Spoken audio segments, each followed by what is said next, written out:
কাম কৰিবলৈ আজি হয় বিধায়ক ভাস্কৰ শৰ্মা আছে, কিন্তু ইয়াত এতিয়াও বহুত কৰণীয় কাম আছে, যি কাম আজি যদি মই কওঁ এতিয়া চাব মাৰ্ঘেটা সমষ্টিত গৰাখহনীয়া সমস্যা আছে। গৰাখহনীয়াৰ কাৰণে আজি 12-15-20টামান গাঁও একেবাৰে শেষ হৈ গ'ল। কোনোদিনাই আমাৰ বিধায়কে কিন্তু গৰাখহনীয়াৰ ৰোধ কৰিবৰ কাৰণে চেষ্টাই নকৰিলে।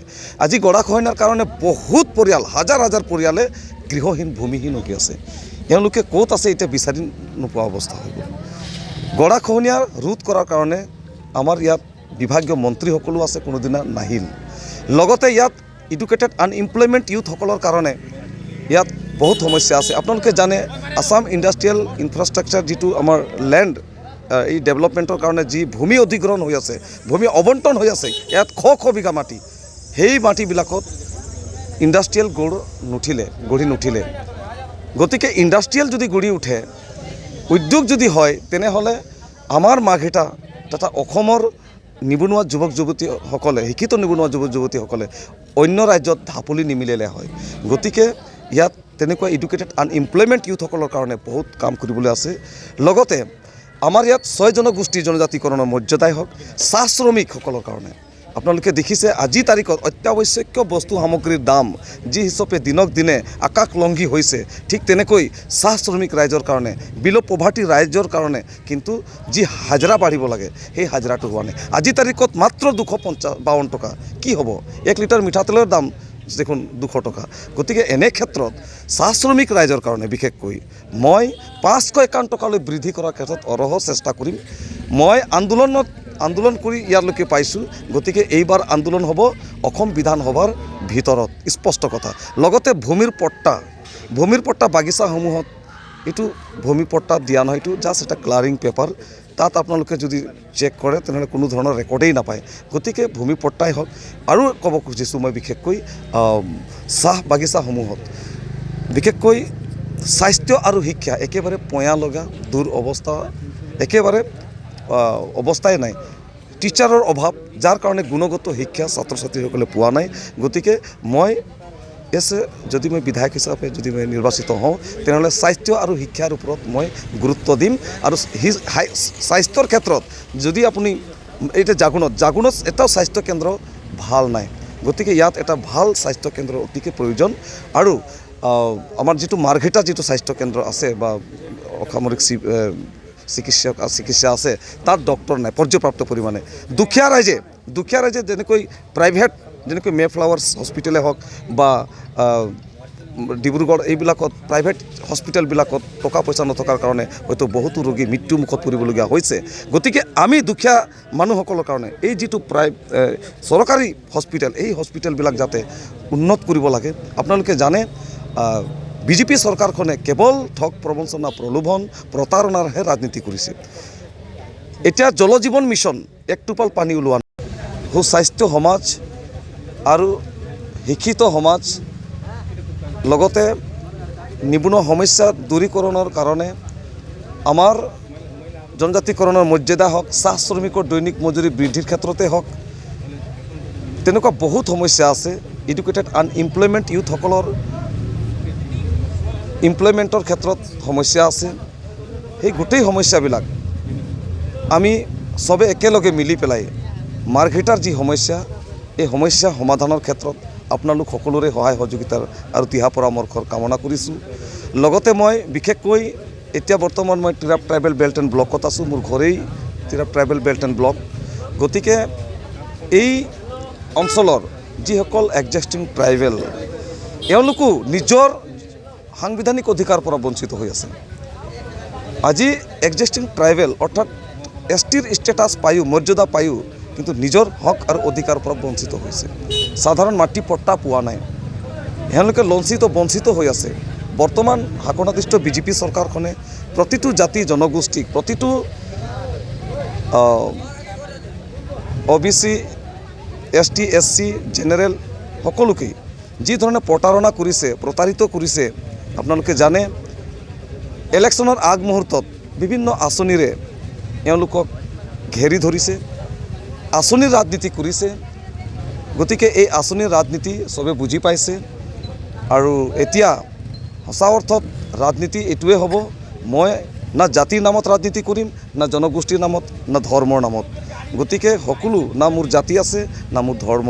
গতিকে সকলো জাতি, ধৰ্ম, বৰ্ণ, ভাষা নিৰ্বিশেষে মই মাৰ্ঘেৰিটাবাসী ৰাইজৰ কাৰণে সেৱা আগবঢ়াই যাব পাৰোঁ, এই কামনাৰেই সকলো জাতি জনগোষ্ঠী, দল সংগঠন, বুদ্ধিজীৱী আৰু শিক্ষিত নিবনুৱা যুৱক যুৱতীসকলক মই আহ্বান জনাইছোঁ, আপোনালোকে মোৰ কাৰণে নহয়, নিজৰ কাৰণে, মাৰ্ঘেৰিটাবাসী সকলো ৰাইজৰ কাৰণে যাতে এইবাৰ 2026 নিৰ্বাচনত ধনুকাৰ চিহ্নত ভোট দিবৰ কাৰণে যাতে ঘৰে ঘৰে আপোনালোকে প্ৰচাৰ কৰে, সকলো জাতি জনগোষ্ঠী, দল সংগঠনৰ মাজত যাতে এই প্ৰচাৰ যায়, তাৰ কাৰণে মই আহ্বান জনাইছোঁ। ধন্যবাদ, থেংক ইউ।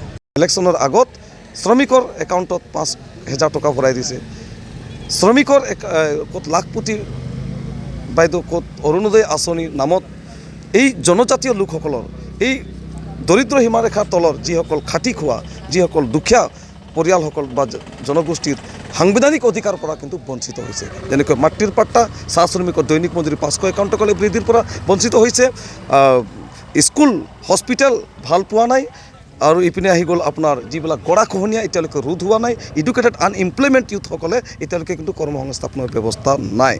আপোনালোকে আকৌ মই ক'ব খুজিছোঁ, এই যে লিডুত আমাৰ এয়াৰ ফিল্ড যিটো আছে, জাহাজ ফিল্ড, সেই ফিল্ডটো উন্নত মানৰ গঢ় দিয়াৰ কাৰণে সেই বিজেপি চৰকাৰখনে কৈছিল, কিন্তু এতিয়া আপোনালোকে যাব সেই তাত যদি আপোনালোকে সোমাব, জংঘলেৰে ভৰপূৰ হৈ আছে, পৰিপূৰ্ণ হৈ আছে জংঘল। গতিকে কি এওঁলোকে যিটো কথা দিছিলে সেই কথা মতে কাম কৰা নাই। গতিকে মই সকলো মাৰ্ঘেৰিটাবাসী ৰাইজক মই কথা দিছোঁ, যদিহে মই মাৰ্ঘেৰিটা সমষ্টিৰ পৰা যদি বিধায়ক ৰূপে যদি হওঁ, প্ৰতিটো জাতি জনগোষ্ঠীৰ কাৰণে মই সমান চকুৰে চাম, সমমৰ্যাদা, সম অধিকাৰ, সম উন্নয়নৰ শ্লোগানেৰে মই আপোনালোকৰ সেৱা আগবঢ়াবৰ কাৰণে মই আগবাঢ়িম। ধন্যবাদ।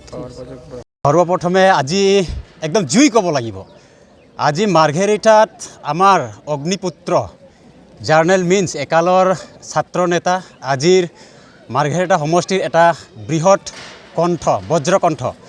আজি আমি মাৰ্ঘেৰিটা পাৱৈৰ পৰা জাগুনৰলৈ লক্ষাধিক বাইক ৰেলীৰে আমি তেখেতক বাইক ৰেলী কৰিছোঁ, স্বাগত কৰিছোঁ। আজি গোটেই নেশ্যনেল হাই ৰোডৰ পৰা তেখেতক জাগুনৰলৈকে তেখেতক ৱেলকাম কৰিছোঁ, বাইক ৰেলী কৰিছোঁ।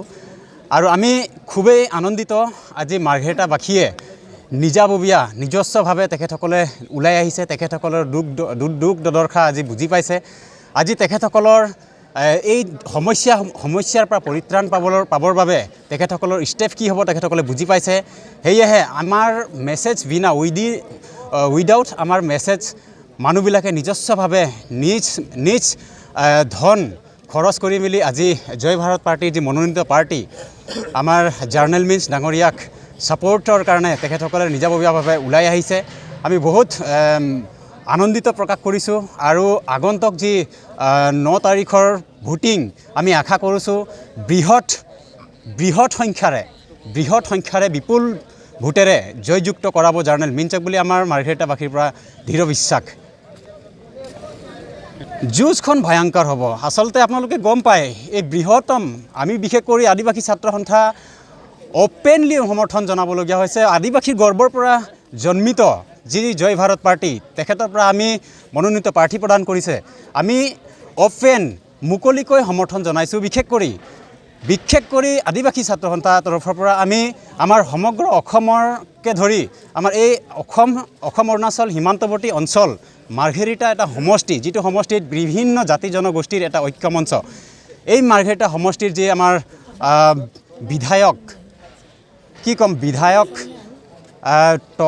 টকাৰে পাহাৰ চুব নোৱাৰা এজন বিধায়ক, তেখেতে অনলি আমি ক'ব বিচাৰোঁ তেখেতৰ যি কৰ্মদক্ষতা, য'ত আদিবাসী অধ্যুষিত অঞ্চল তথা একেবাৰে নিম্ন খাপৰ অঞ্চল, সেইসমূহৰ বাট পথকে আদি কৰি শিক্ষানুষ্ঠানকে আদি কৰি বান খহনীয়াকে আদি কৰি বিভিন্ন সমস্যাৰ লগত তেখেতৰ মতাদৰ্শতা দেখা নাপালোঁ। গতিকে আমি আজি 2টা কাৰ্যকাল তেখেতৰ পাৰ হোৱা স্বত্তেও কিছুমান আমাৰ সাংবিধানিকৰ লগতে আমাৰ স্থানীয় কিছুমান সমস্যাবিলাক আমি প্ৰত্যক্ষ কৰাইছিলোঁ। কিন্তু আজি খুপতো তেখেতে এইবিলাক সমস্যাক তেখেতে সমাধান কৰাত তথা আমাৰ স্থানীয় যিসকল জনগোষ্ঠী তেখেতসকলৰ মানদণ্ডৰ কাৰণে তেখেতসকলৰ মতামতবিলাকক আজিলৈকে সংসদত তেখেতক উত্থাপন কৰা পৰিলক্ষিত নহ'ল। আমি ক্ষোভিত হৈ আজি এজন ষ্ট্ৰং পাৰ্টি বুলি ক'ব লাগিব, একদম ষ্ট্ৰং পাৰ্টি। তেখেতে সকলো জনগোষ্ঠীৰ দুখ দুৰ্দশা আহিবলগীয়া বিধানসভাত জয়ী হৈ বিধানসভাত তেখেতে উত্থাপন কৰিব আৰু এই মাৰ্ঘেৰিটা সমষ্টিটোক উন্নয়নৰ স্বাৰ্থত তেখেতৰ যিকোনো দিশত কাম কৰিব।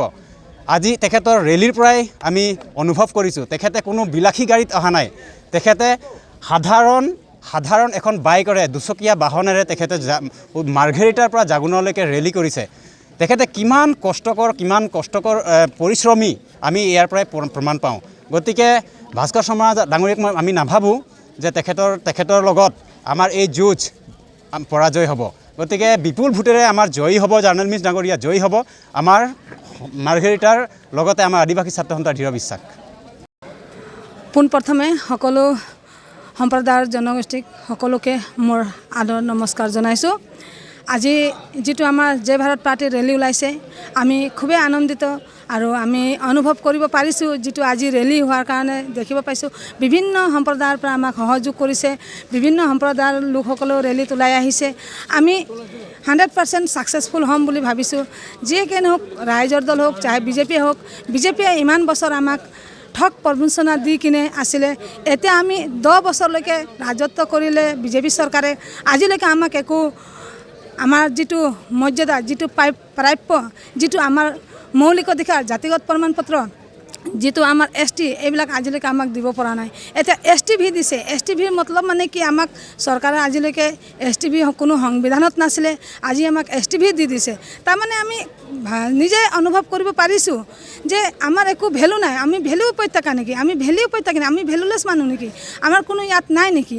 আমি সকলোৱে নিজে চিন্তা ধাৰণা কৰি, সকলো সম্প্ৰদায়ৰ মানুহে চিন্তা ধাৰণা কৰি কিনে এই জয় ভাৰত পাৰ্টিটোৰ লগত সহযোগ কৰিছে, যাতে আমাৰ এই যিখিনি গাঁও অঞ্চলত ৰাস্তা পদূলি, স্কুল, মেডিকেল কলেজ আমাৰ নাই। ভাল মেডিকেল থাকিলেও মেডিকেলত ডক্টৰ নাই, দৰৱ পাতি ভাল নাই। ইফালে আমাৰ ইয়াৰ পৰা নিবনুৱা ল'ৰা ছোৱালী যোনটো পঢ়ি লিখা পঢ়া কৰি কলেজলৈ যাব লাগিলে মাৰ্ঘেটালৈ পাব লাগে, আমাৰ ইয়াত জাগুন অঞ্চলত এটাও কলেজ নাই। কিমান অসুবিধা যেন অনুভৱ হৈ আছে আমাৰ এই ৰাজ্যখনত, কিন্তু অসম চৰকাৰে আজিলৈকে আমাক একো সুবিধা কৰি দিয়া নাই। সেইকাৰণে আমি জয় ভাৰত পাৰ্টিৰ লগত সহযোগ কৰি আমি সকলোৱে জনগোষ্ঠীয়ে দলে বলে ওলাই আহি আজি আমি ৰেলীত ওলাই আহিছোঁ আৰু আমি বিশ্বাস আৰু অনুভৱ কৰিছোঁ যে আমি জয় ভাৰত পাৰ্টি জিকিমেই।